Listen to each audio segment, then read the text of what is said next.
So the first question I'm going to ask, and I'm just going to run it down the line here, is, generally you go to school, you get your degree and everything, and then all of a sudden you're out there in the industry. Is it what you expected? What were the biggest misconceptions, and how did that translate to you when you started your professional career? Is this on? All right. Hello, everybody. Thanks for coming. So one misconception I had was like right out of the gate, with loans and everything, I was like, I need a job right away. So whatever I can get, I'm going to do it. And turns out I ended up working at EA Tiburon. And before I wasn't like a big fan of sports games or anything, but now I love working on them. But my misconception was, around the time that I got hired was the whole EA spouse thing. And I'm sure you guys have heard about that. And they were just working everybody to death, and I'm gonna get in the industry, and I'm gonna love what I do, but I'm gonna do it 24/7, it was my thought. Thankfully, life was not like that. So, we work a lot in alpha for, a couple months out of the year, probably about 2 or 3 months, which actually that's gotten better over the years, which is really cool. But outside of alpha, I work 40 hours. And maybe a few extra hours here and there, but it's not like totally ridiculous. Like I'm constantly code monkeying behind a computer, So that was my misconception, was that I was never gonna have a life outside of, programming. And thankfully that wasn't the case, so. Yeah, we hear that a lot. Kerry? So I think now I've developed a few games, I can solidly say I know 0.001% of everything there is to know about game development. Right. You never stop learning. When I just graduated, it was a lot less than that. It was, I'm not going to throw out a number, but it was a lot less than that. I always figured there'd be like a really obvious transition between student and professional. And I suppose really the main difference is you get paid. But other than that, like you come to school here and you do a lab for 8 hours. It's pretty much the same thing. You sit behind a computer and code for 8 hours at work, and you spend the rest of your time just following the industry, learning new techniques. You're constantly learning, and I think that was the big thing for me. I figured learning was what I was going to do at Full Sail, and then after that, it was just going to be 100% implementation, and that wasn't the case at all. There's a lot less difference between a student and a professional than I imagined at first. Cool. I mean, yeah, mine's kind of an evolution of the two of those. I would agree those were big misconceptions when I came out. For me, probably my biggest misconception was that you come out of the industry and you're kind of static into a certain position. I thought I was going to come out, be a programmer for the next 10 years of my career. But within a year and a half, I moved into design and then eventually into production. So my biggest misconception was that, you started as a programmer and you continued as a programmer, and if maybe there was some stroke of luck, if you wanted to do something else, you moved into it. But then I learned there's always a need, and you kind of move around based off of the need. And that's kind of how you move around the industry, and that's how I've kind of gone through my career, is finding where I'm needed. So that was kind of a misconception for me. We hear so many people talk about the dreaded C word, crunch. You're going to have to crunch and do all this and that. And yeah, the majority of people I talk to will say also that 40-hour weeks is pretty norm. But I also talk to a lot of guys that. And you guys are weird. You don't mind crunching sometimes. Why is that? Well, I'll speak. I love what I do. So, even when I'm crunching, I'm probably working on something that's exciting to me. And every day I come to work, I get to write code that, millions, probably even millions more now that I'm on Madden get to play, because I've been doing NCAA since 2008. So for me, NCAA is a pretty big game, but I mean, it's not as big as Madden. Madden's like 4 times the revenue and everything. So it's 4 times the fan base. So it's even more so now that I get to work and I get to crunch on this game that I love what I do. But not only that, I also love the end product. So that gets me going every day. So. Yeah, absolutely. You spend a lot of time working on the same project. Here at Full Sail, the final project cycle is 5 months. So it's actually a quick in and out, really. And you guys are oftentimes working on games for, a couple of years at a time. Tell us about that experience, and we'll start with Kerry. Does it get boring? How do you keep yourself motivated? No, I don't think it really gets boring. There's always something new going on, no matter what game you're working on, even if it is a sequel. No matter how much the forum trolls try and convince you that it's the exact same game as the last one, there is always something different. There's always something new. One of the things I'm working on with Madden is Ultimate Team. I'm really excited about that. Ultimate Team's been out for like 3 or 4 years now. But every time it's just gotten that much better, and really excited this time to make it just twice as good as last year, and then I'm sure next year we'll make it twice as good as this year, and so it's never going to stop. It's always going to be interesting to me. I'll kind of answer both questions. For me, crunch is it's an evil thing. It's bad, and it's not something I ever want to do as a producer. I try and avoid it 100% for my team. But when you are crunching, for example, I crunched on Rage for a while. It kind of felt like being at a game jam a lot of times. The game was moving so quickly, and things were changing. I mean, we would play 3 times a day, and within those 3 times, the game would almost completely change in that section that we were working on. So that's really exciting. I mean, that's something, you can visibly see the work. Usually when you're crunching, it's near the end of a product, and the changes are so visible. So that's pretty motivating. I mean, if you're crunching at the beginning when it's just technology, that'd be kind of boring because you're not seeing the changes, you're not seeing the evolution. But if it's small and over a few months or a few weeks, I think it's fine. But once you get to a few months, it's a little harder to stay motivated. As far as the second question, I've worked on games that have taken several years, and it's like Kerry said, you always find something new. I mean, you're never working on the same part for 2 years. Even if you are working on the same team for several years, you meld really well with that team, you work well with that team, and you kind of evolve as a team into what you're doing, and that's exciting in and of itself, being part of a team that's excited. And then of course, seeing the game change over years is definitely motivating. And knowing that the end product, you're going to show it at E3 or whatever, and 6 million people are going to play it. I mean, you can't beat that. That's awesome. Yeah. Now, after that game is finished, do you still play that game, or do you never want to see that game again? I played a lot of Rage after we finished Rage. I played a lot online, but it was like 3 days that because I worked on Rage multiplayer, it was about 3 days where I could beat people, and then by about the 4th day, everybody just schooled me. And I'd been playing the game for a long time at that point, every day, 3 or 4 times a day for a couple hours. And I remember the first time I got beat, the person beat me by a lot, and it turned out it was one of our lead QA people.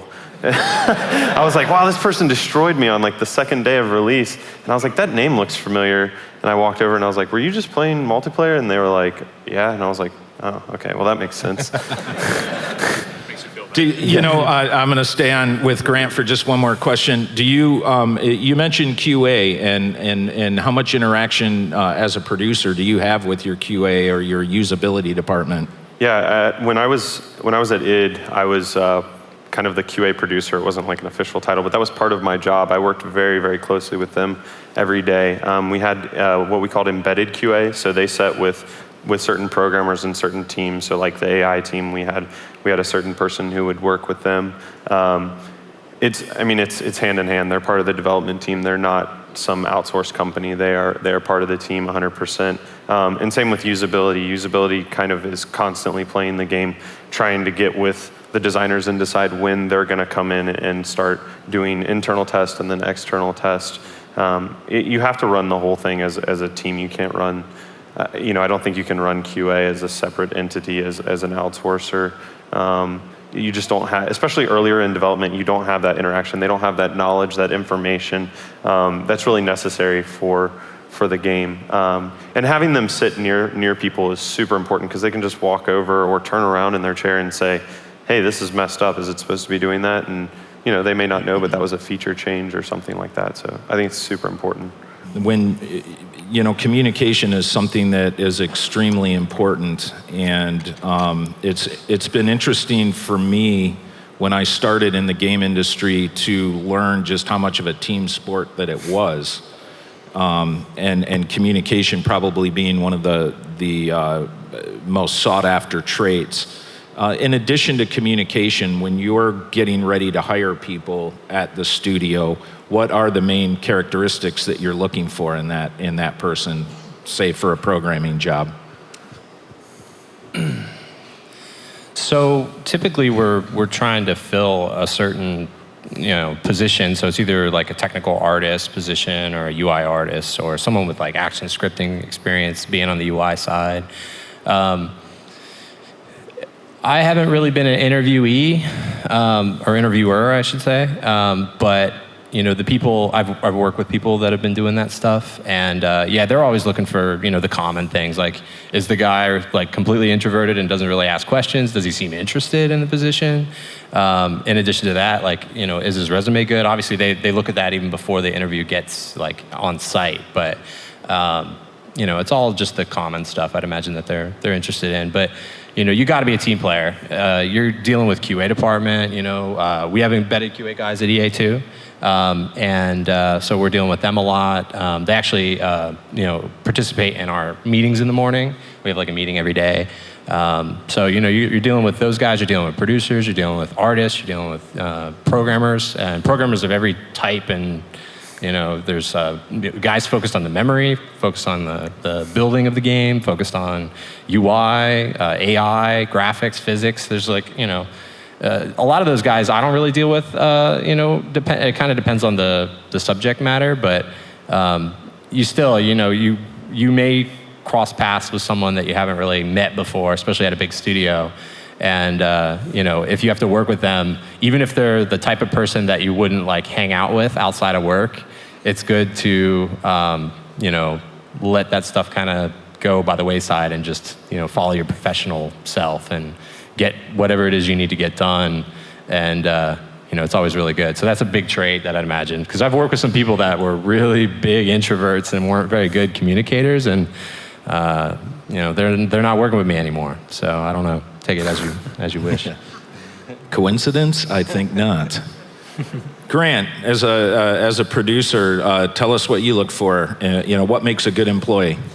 Yeah, I gave a talk a while back here in June, I think, about what makes a good employee, and one of the things that I've kind of thought about since then is quiet confidence. I don't want someone to come in and be big-headed and say I'm the best at this, I'm the best at this, because you're not. I mean, I can guarantee whatever you think you're the best at, you're not the best at. There's 7 billion people in this world. You're not the best at it. So. I want somebody who knows that they're confident and can do their stuff, but they're not going to be a blowhard about it, right? You just kind of can get that vibe off of them when you're interviewing them, that they know what they're talking about and that they're smart and they've done the work. That's a really big thing for me. A team player is obviously one of the most important. As a producer, that's probably the most important, knowing that this person is going to work well with the rest of the team. I mean, I've told people many times, if I had the choice between the best programmer in the game industry and a good programmer, and the best programmer can't work with people, and the good programmer can work with people, I will always go with the good programmer. I will never go with the best programmer, because if you can't work with a team, you can't make a game. And that's I mean I guess you can if you're an indie dev, right, and you're making a game by yourself, but good luck with that. So I think those are probably two of the most important. I mean, obviously knowing your stuff, whatever you're coming in for, art, programming, is important. But as a producer, I interview specifically talking about those types of things. How do you work with the team? What's your personal process? How do you work within a team and stuff like that? Yeah, I like that. I'm told, do we have artists out in the crowd also? Yeah. Oh, you can make more noise than that. All right, that's enough. Thank you. So I don't know. I'm told by the devs that the artist people have kind of like a different language that they speak, and then that the artists tell me that they have no idea what the game devs are talking about. So how do you deal with that, Kerry? Well, I actually look forward to working with artists. I think I'm kind of in the minority with programmers there. I did a degree in digital media before I did programming, so I can talk a little bit better to artists than maybe some programmers can. Also, I just love it. There's this one guy, an artist who I work with, who does fantastic, really great stuff. And he shows me just in Photoshop, he says, this is what the final screen is going to look like. This is what we should make it look like. And when he shows it to me, I can just get a feel of the life coming out of it. I'm like, I'm going to bring this screen to life. And between the two of us, we're going to make an amazing product. You know, we're going to make this screen, we're going to make this game mode feel amazing. Programmers can't work alone. Artists can't work alone. I think just have to appreciate that we each have our talents and that they're both really important to making the game. Yeah. Yeah, I've worked with a couple artists throughout my entire career, actually. This guy, Jordan Pitts, who some people might be familiar with because he was a Full Sail grad as well. He's super duper talented, and he's kind of like the interface designer, so he does a lot of scripting stuff, but he also does some artwork, and he's involved with hiring the artists for his team. And working with him has been really good. We've gotten this awesome relationship where, like if we're working on a UI screen, he'll do up all the mocks and stuff, just like Kerry's artist does. And so after the mock's done and approved, then it goes into the scheduling phase where we pit it against everything else in priority order, and we figure out what we're going to work on. Well, what's cool about our relationship is when we start working on a screen, the artist will actually go and build most of the components of the screen, at least as far as the art is concerned. And then once all that's done, he just does it in like a test area. Like he builds like a fake UI screen with just dummy data and throws it in there. And then he passes it over to me. And then that makes my job a hell of a lot easier because I'm not spending a bunch of time creating a bunch of programmer art in order to just get stuff showing on screen. So I already have like most of the pieces of a screen skinned and ready to go. So all I got to do is plug in the data, fill it, code the screen, make it function the way it's supposed to function, and all that stuff. And it's made my life a lot easier because I can move on to other things more quickly, and I'm not spending a bunch of time doing, like throwaway work that the artist is going to go in and basically rip out my terrible programmer art and put in awesome graphics and stuff. So we started doing that a couple years ago, and it's been working out really well for us. And it's interesting because, in the past, I would want to do a screen first and try to make it work well for the artists. And we did that for a while, but we started switching over to this new model, and it's worked out really well for us. So, but me and Jordan, we have like kind of a rapport because we worked together for a long time. But even if it was a different artist, we work together so closely, because when you're doing user interface, art and engineering are pretty much one and the same. It's not like I'm working with, I don't really work with the animators too much, except for certain things, like the 3D model, riggers and stuff like that. But seldomly, but with UI artists, I'm working with them every single day. And our guys are really good. They know a little bit of programming and stuff like that, so they can speak to us. I know a little bit of art, so I can kind of speak to them, although I'm a really terrible Photoshop guy. So you don't really need those skills, but just be mindful of like what they do, so that way you can kind of speak on their level. Same thing with like producers, producers producers and designers can't really design features that like aren't feasible in a engineering or artist kind of standpoint. So they have to kind of know a little bit about that in order to be able to tell engineers, here's what I want you to do, and then the engineers come back and say, oh, well, that we can do that, or no, that's going to take like 2 years in order to do. So then they can scale it back and all that fun stuff. So I like that. I've heard that from so many people. The more you understand the other person's job, the easier it is for you to accomplish yours. Grant, you had something you wanted to chime in. Yeah. Do we have anybody who's in like the masters for production? Cool. Yeah. You're so loud. Weak. One thing that Will said right there at the end is, as a producer, you have to be able to speak every language that's being spoken in your studio. It's hard. It's you have to learn a little bit of everything. I was lucky. I learned programming here and enough about design and a little bit about modeling that I can speak that language. But I've taken time to learn at least the basics of rigging and animation and stuff like that. And it's not knowing how to do it, it's knowing what goes into it that I think is most important, and being able to speak that language, because everybody has their own verbiage for how to do things. So I think it's very important that as a producer, I mean, it's really important for any of the jobs, like Kerry said, having his experience is really valuable. But as a producer, you definitely need to have a cursory understanding of everything that goes into one of your teams. And you're going to get mad respect if you can, if you pull out some term that, is specific to that discipline that they wouldn't expect someone to know. They're instantly going to be like, oh, well, he at least Angular knows a little bit. velocity. Yeah, exactly. Angular velocity. Every time. Quaternions. That was it. That's all I have to I was add. trying to think of another thing. Matrices. Okay. So I got this next question, I guess, is in two parts, and I'll start with you, Kerry, because I want to also show some love to our online design brothers that are out there.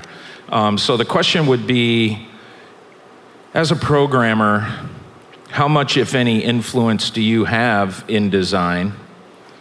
And second part would be, what advice would you offer them to be doing while they are still in school to prepare themselves for their entry into the game industry? Yeah. Well, all programmers have at least a minimal amount of say in the design. It's not like you're completely shut out. There's not this ideas guy and he comes up with all the ideas you're going to do, and he comes to you and he says, you're going to do it this way because I said it. It's not like that at all. If there's a particular feature I'm working on and I think it can be done better, I can approach a designer and say, hey, I think we should think it through, maybe do it this other way. And all the designers are really open to that. There's a lot of email threads go around. Like, we actually, some things you don't realize don't work until you get to the implementation stage. And so as I'm trying to code a feature, I'll actually realize that it's not working at that stage, and I'll go and talk to the designers, and they'll say, yeah, maybe we shouldn't do it that way, maybe we should do it slightly different. So yeah, programmers do have a bit of a say in the design of the game. And like Grant said earlier on, you can transition very easily, well, not very easily, but if there's space, you can move around. You can be a programmer that does design. You can be a designer that does programming. Those are options.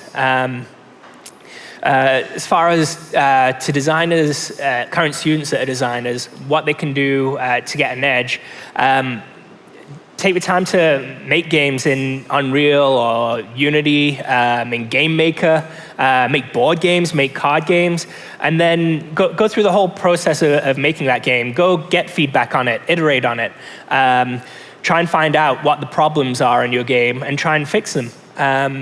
Try and fix, why aren't people enjoying it if they're not enjoying it? If you make a game that's got 3 features in and you expected feature A to be the big selling point, but it turns out that feature B is the big selling point when you've actually made it, like, learn from that. Like, try and figure out what is more fun, why are people more attracted to B than they are to A, and definitely bring that to the professional environment when you get there. Grant, I see you shaking your head. You want to elaborate on any of that? I agree. No, I mean, it is super important that, a lot of people, say make games, but I think it's really important that you make games and you play the games that you're working on. Because, I mean, I've made some turds, and I've made some games just for fun that are not fun because I wanted to do something specific. And then I finally get to the point where I play it, after working on it for a couple of weeks or months, and you realize it's not any good. But you learn from that and you move on. I think that's really key. It's a learning experience. You're not going to make, Deus Ex, the first game you make in your life. That's just not going to happen. It's going to take time. So it's important to iterate, find the fun. Yeah.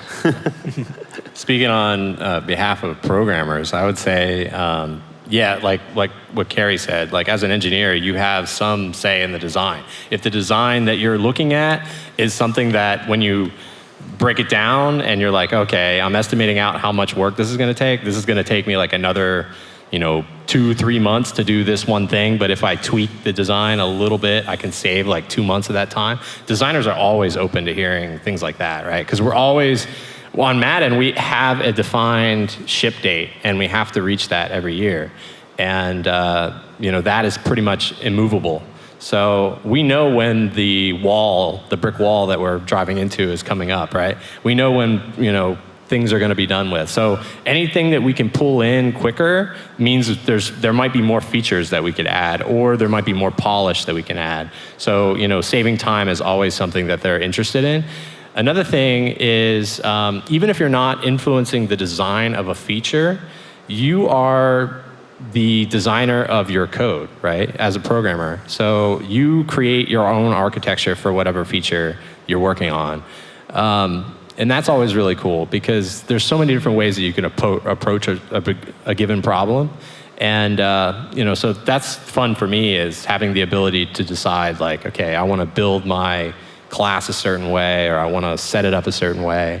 And the good news is you have a lot of elders, so to speak, that are smarter than me, who I can go to and be like, hey, give me your feedback on this particular thing. And they always have really good ideas, and I'm always constantly learning from them. So, yeah. I love it. You're constantly learning, and I think that's important. Wow. So one last thing before we move off the design, and then we're going to start getting down to some real meaty personal questions. I give the people what they want, right? We've talked a little bit about QA, and how viable of an opportunity is QA to get your start, especially coming from a design background. Do many QA people end up in design? Is that a realistic way to get started? Yeah. So the interesting thing is, people always talk about QA being a place to start, and I think it's important. It's a good place that you can get experience. But I always tell people, try and get the job you want to do before you just go to QA. Ian Wright, who was graduated not too long ago and works at id now, him and I were having a conversation when I was here in June, and he said, I think I'm just going to go to QA and figure out my path there. And I said, well, what do you want to do? And he's like, well, I want to do playtest lab and stuff like that. And I said, then apply for a job doing that. Don't apply for a job that you don't want to do. Just as a fallback. Try and take some time to do what you want to do. And now, he works at id and helps run playtests for all of ZeniMax for all their products, which is huge. I think it is a viable option, but I think you should exhaust, your ability to try and do what you want to do. We're not seeing as many people moving out of QA as we did, even 5 years ago. It's kind of more, it's a career path in itself now. But it is still, you're getting game experience, you're getting ship titles. That does look good on your resume.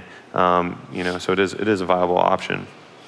I'm not sure how aware you are here of what our students, our master's students, are doing with the usability lab. Mm-hmm. How much emphasis is, and by the way, they're doing some pretty incredible things. Mm-hmm.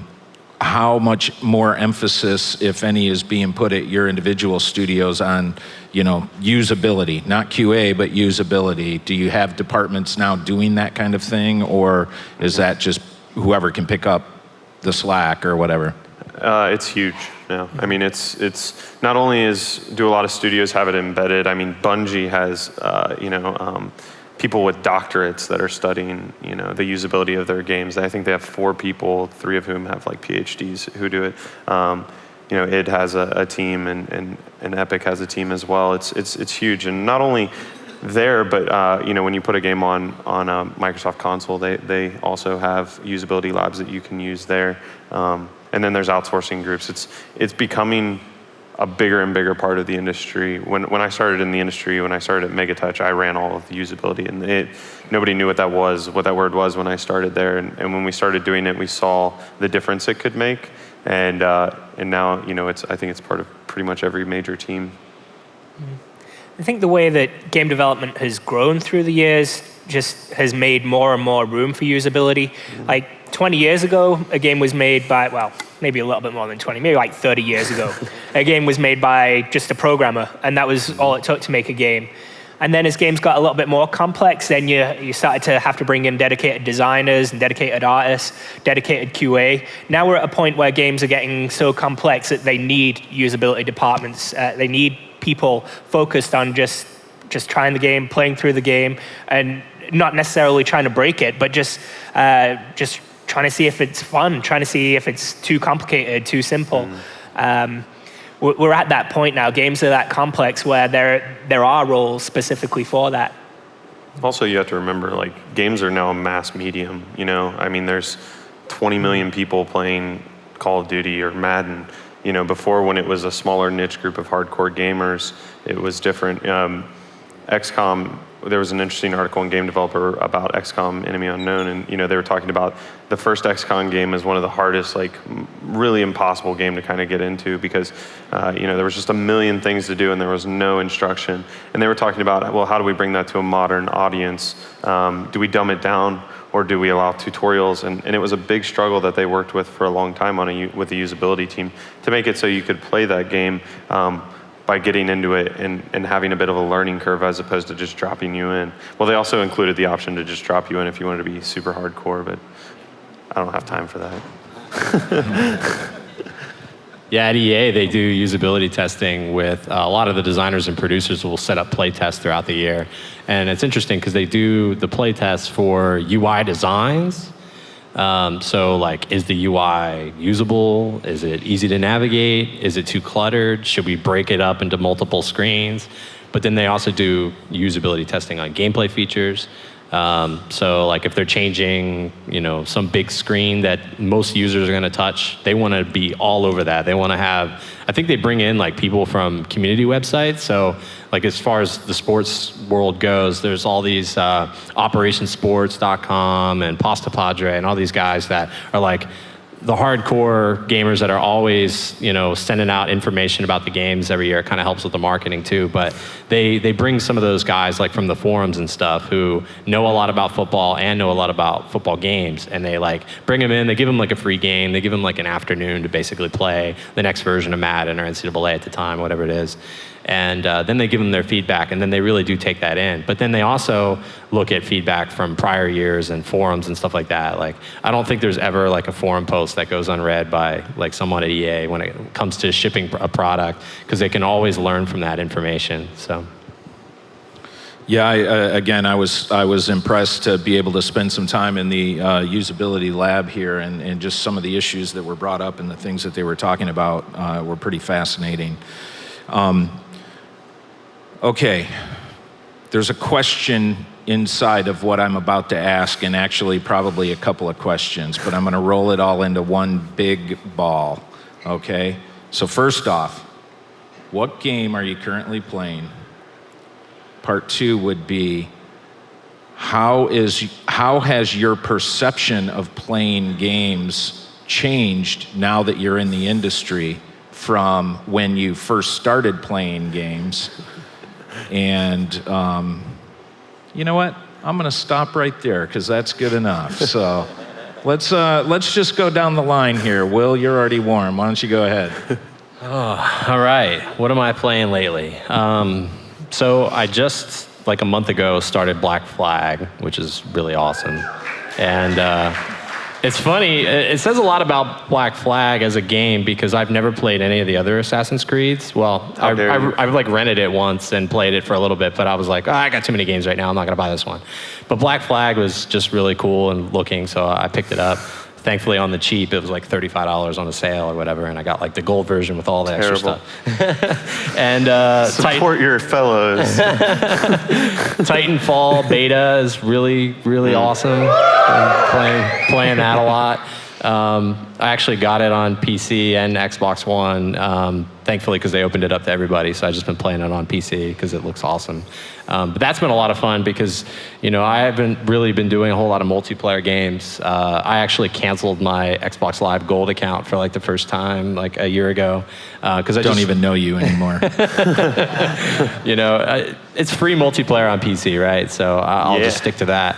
But as far as like my love for video games and what it's like from the start to now, I would say my love has grown for video games. And it's kind of funny because my love for video games has grown exponentially while my time to play them has decreased exponentially. And that kind of sucks because, harken back to the days of high school when you can be in summer and spend all summer playing EverQuest like I did. And you can't really do that anymore. I got all sorts of other obligations. But when I do have time to play any video game, I'm always really excited to do it. I find myself completing games more, I think, now, because I don't know, I'll just get into something and I'll just try to finish it and move on to the next thing. But then again, I also have a short attention span, so I'll start 4 or 5 games at a given time and try to work on them. And then sometimes I'll go back to a game 3 months later and I'll be like, I don't remember what's going on in the story. Maybe I should stop starting so many video games. But I just love to play them. There's so many new ideas that are coming out there, and just how big budget some of these games are just blown me away. And it's even more amazing because there's a ton of talented people that are behind those, and I can identify with games when they go through crunch mode and things like that, because I can see it in the end product. I know that everybody behind that game is probably super passionate about it. And, if you work on a bomb, like a game that really sucks, that's got to hurt too, because, you read about the forums and people are always talking about it. We've had a few at EA and a few that I've worked on too. And it sucks because, you really are passionate about what you do. You want the game to be successful. And when it's not successful, it's not a good feeling. But for every low, there's a bunch of highs. So that's always really good. And we need to congratulate Will. He and his wife Crystal have a brand new baby girl at home here too. So if I was late this morning, it's because she was smiling and cooing at me in the morning, and it was kind of hard to leave. So. The best game there is, I'm sure. Yeah. The real Sims. Yeah. The real Sims. Nice. That's it. You should just walk off now, man. Kerry, same questions. So, when was it? 4 months ago, November was a very expensive month for me. I got a PS4, I got an Xbox One. I actually bought a 3DS, and I bought a Ouya. And out of all of them, the 3DS has actually gotten the most time. I got it right here, because I'm playing Bravely Default. And yeah, I bought it so I could street pass with all you guys, and my light's green, so you guys are doing your job, which is good. I've been playing a lot of Bravely Default.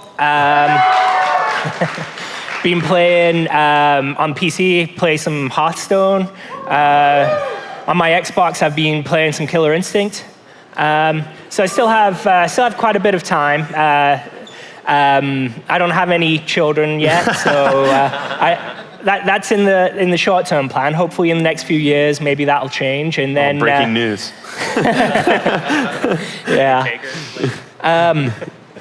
The passion doesn't change. You always have that passion. You're never going to get less passionate.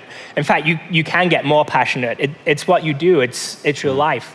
But then the grown-up responsibilities, they start to come up. As you graduate, I'm not a grown-up yet, so sorry. As you graduate, you then have student loans to pay, you have mortgages to pay, you have children that you have to look after, you should look after. You have wives, girlfriends, just grown-up responsibilities that do take up more of your time. And because you spend more time doing these grown-up things, or some people spend more time doing these grown-up things, it might seem like your passion is starting to dwindle, but it's really not that at all. It's just part of growing up. And maybe one day when I'm retired, I'll have this huge collection of games that most of them haven't even been played yet, and I'll be able to live out my elderly days doing that. I just sacrifice sleep so I can game all night. So. Word. 5 hours. If I get 5 hours of sleep, I'm running good, man. Any less than that, I'm dead. So I'll be up till 3:30 in the morning playing video games, just because that's my only time to really do it anymore. So hey, you learn to work on less. So right? hardcore. Will wins the panel. Same question, I don't know Grant. how to follow that, but for me, I try and play a lot of different games. I'm not really a completionist on too many games. I did play 60 hours of Black Flag in 6 days. It was perfect. It came out right with Thanksgiving, and I was like, well, I'm not going to do anything, so I just played that. That was very high school of me. Right now, I've been playing State of Decay a lot, which is really awesome. That game shows how you can make a low-budget game and be better than most big-budget games. Payday 2 was bigger on The Office. We played that at lunch every day. I've thought about quitting and being a professional criminal, but I don't like jail. I try and play a lot of indie games because that's really where you can learn the most right now. I've been playing a game called Red Shirt a lot, which is a social space sim. It's weird, but check it out. It's super awesome. And I try and play, at least an hour of every game I buy on Steam, and then I have this massive back catalog where I go back and finish them. And I've been playing Far Cry 2 for the last 6 years or however long the game's been out. I just keep replaying it. For those of you who hate it, I'm sorry. It's one of the best games ever made. But as far as my passion changing, I do feel like I'm not less passionate. I'm like these guys, I'm more hungry to play weirder games like, Kentucky Route Zero or something that is just different. I'm probably a little less passionate about the same games that are just being made over and over again, not like Madden or anything, because that's a little different. But when people are making cookie cutter remakes of Call of Duty or something, I'm not as interested in playing those games. And I think that's changed as I've both gotten older and as I've made games. One thing that's probably the most interesting, though, is when I always tell people my favorite game of all time is Deus Ex. The longer that I've been making games, the more I've learned that I never want to work on a game like Deus Ex, because how they made that game, it blows my mind. I have a lot of friends that worked on Dishonored, and the nightmares of the player can do whatever they want. And I'm like, nah, I don't want to try and deal with that. That's a bit much. So I love playing those games, but I'm not sure I could ever work on those games. But your passion, it grows because you're inspired by what you play now. And as you get to know more people in the industry, you're playing games that they worked on, and you hear their stories of how they made the games, both big and small, which makes you more excited to play the games. And you get to a point where you can't play all the games that all of your friends worked on. But yeah, I don't think if your passion starts to change, then you probably want to think about doing something different. If you don't like playing games anymore, you probably should find a different industry, I think. Yeah. And I'm sure you look at games a lot differently too, kind of being able to see under the hood now instead of just what's on the surface and everything. Once you've seen sausage made. Yeah, you the don't saying like goes. sausage anymore. It's, but you learn a lot from that. You look at that and you look at the different things that they're doing, and you're like, oh, I wonder how they did that. I mean, I've sat in rooms with our audio guys and our designers and programmers, and we've sat and talked about games. That's a big thing. We get together and play games once a week and talk about what's going on in the games and what's different. That's really important. Not only do you see games differently, but you see everything differently when you start programming, because I'll be sitting at home on my DVR, right, and I'll be trying to watch something, and I'll find a bug, and I'm like, oh my god, if only I could get the source code to Bright House's DVR, I could make this thing freaking awesome. And I got a car a year ago after 10 years of driving a beater, and my wife drives it incidentally, but it's got Microsoft Sync, and I love it because it's cool, I can use voice commands with my iPod, but I found 10 bugs with it, and it really sucks because I can't fix it, and I know that some programmer somewhere is probably like eating lunch, and if I could get in contact with them, I would love to just tell them all the things that suck about it and they need to fix it. So I can identify with the fans of my game because they do the same thing, right? So, but yeah, you see everything differently now. You troll. That's funny. I have this there's, vision of Will like under the hood of his car trying to fix this thing. So, all right, we got a couple. We're almost out of time here, guys. And before I wrap things up, we actually had a special message from one of our friends that wanted to be here with us, but could not. And he's watching this on the internet right now. But this is a message from our good friend Josh Hamrick. Josh graduated back in 2005, and Josh is a senior designer at Bungie. And I think you guys, and I think you guys know doesn't Bungie have something coming out this year or something? I think. So, okay, are we ready to roll this? All right, here we go. Good morning, Full Sail. It's 7 a.m. Wednesday morning. It's about an hour from your thing. My name's Josh Hamrick. I work for Bungie. I'm a Full Sail graduate from 2006. I graduated in August, for sure. My final project was finished up in July. I'm trying to find where the lens is on this thing. I don't know. This is the most shabby project I've ever done. Talking about this video, not Destiny. Destiny is actually working out to be pretty cool. Pretty happy with that part. Things are going good, but it's a lot of work. I was at work till midnight last night, which really isn't that bad. I've got my kids coughing in the other room because we've had colds the entire year. It's great. And yeah, I literally just woke up and remembered that Rob needed this video, and preferably it was from like 7 of us. So instead, he gets a bed-headed Hamrick at the very last possible minute. Anyway, what I want to say is this. Making games is awesome. It was my dream job. It is my dream job. I love it. Crunch can be a little rough at times, but all in all, I make video games. I'm not roofing houses. I'm having the time of my life. I'm working on a project that I believe in, a project that I think is going to be excellent.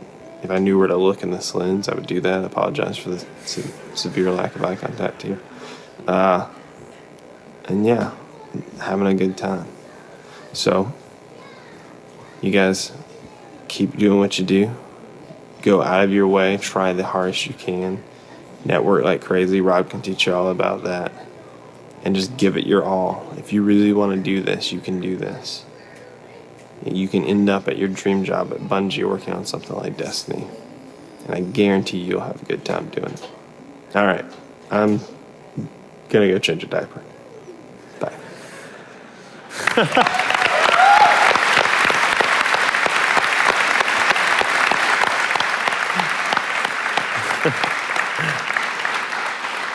Okay, I have to let you in on a secret. Josh told me that he was actually going to have. We have quite a few grads that work at Bungie that are working on Destiny, and he said that they were going to all get together and shoot a video, and he forgot. So he did that at 7 o'clock this morning. And I want to thank the guys in the back here at the board for setting that up and last minute and allowing us to be able to show that. Thank you, guys. Okay, so lastly, I want to thank you guys for taking some time to be with us. You're not only an inspiration, but getting to watch you guys go out and do what you do on a daily basis, it's just awesome, man. I'm so proud of you guys and so proud to know you guys. And thanks for always giving back to the Full Sail community.